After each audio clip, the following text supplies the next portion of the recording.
we are the only ones here still. Pardon? How's it going? I'm good. How are you guys? We are good. Yeah, we're fine. I'm Katie. I started Dance Art Journal off the back of Resolution 2019. Yeah, so a couple of years ago. Basically, hey Stella. Basically because I guess it kind of started because I kind of wanted a space to write about dance. And there aren't an awful lot of opportunities to do that.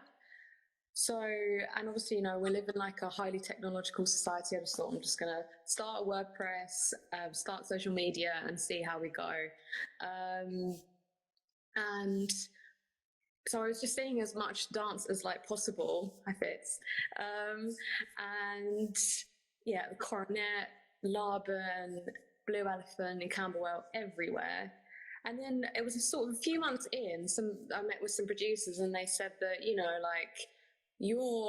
it's great that you're like writing about independent artists. And I was like, it's something that, I didn't really set out to do, but it's something that just sort of became and emerged. So now, we've still got a few of the dance writers who joined me after Resolution 2019. But now we have like a larger team. And I guess, we started off like mainly doing reviews and interviews, but now I'm trying to like broaden out a bit more and just do I'll just do like a wide range of content to basically, support and expose the independent dance community, which is, it is pretty underrepresented in the UK. Like, I'm always like, can I actually say that? But I feel like, I can. When did you start? Pardon? You said, when did you start after Resolution? So like two years ago.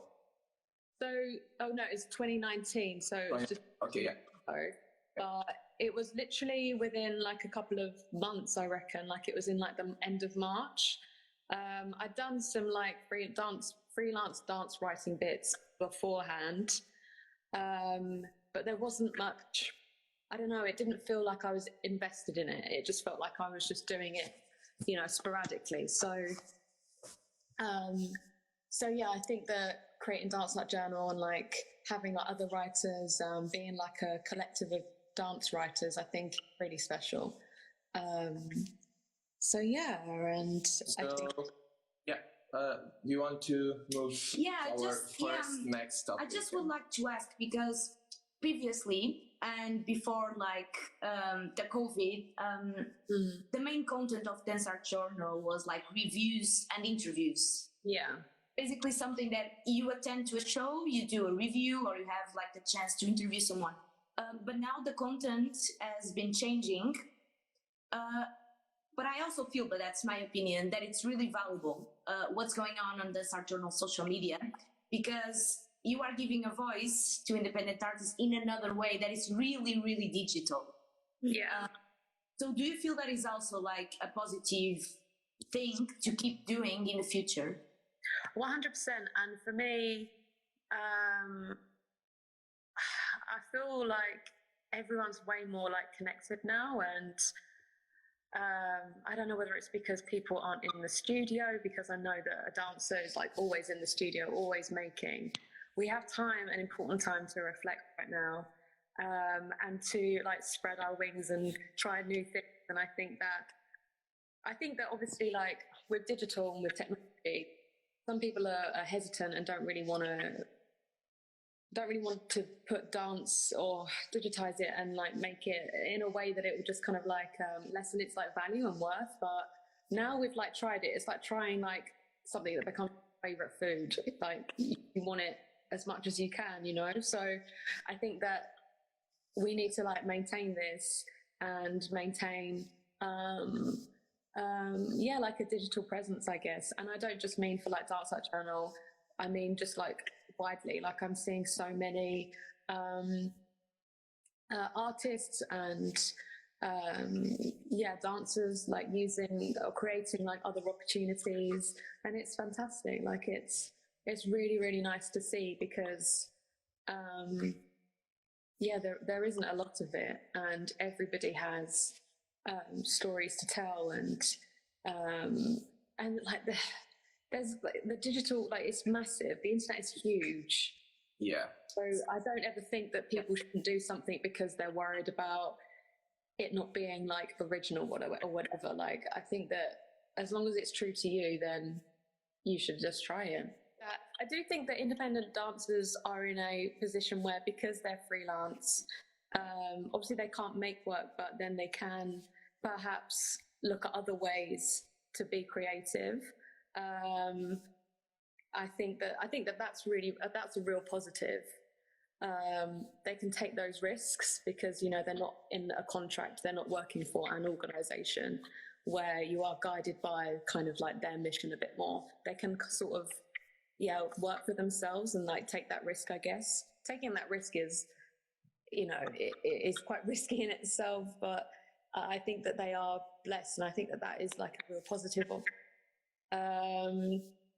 But you know, like I think that I've kind of accepted that that yeah, I won't be able to review performances, but obviously we can pursue other sort of like avenues, such as like, yeah, on social media. Like we had a Dance Artist of the Week campaign, which was basically designed to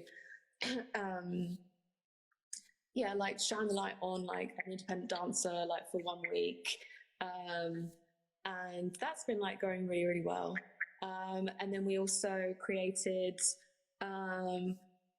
it was, yeah, like I didn't start off like by wanting to make it into an ebook, but I felt like during or when the pandemic began, like I felt like it would be really, really good to kind of create something. I wasn't too sure what it was at the beginning, to like document like dancers during isolation in a way that felt kind of truthful to like them and quite sort of organic, and not, you know, I'm doing this and I'm like creating X, Y, and Z, like, you know, something that felt quite, you know, personal.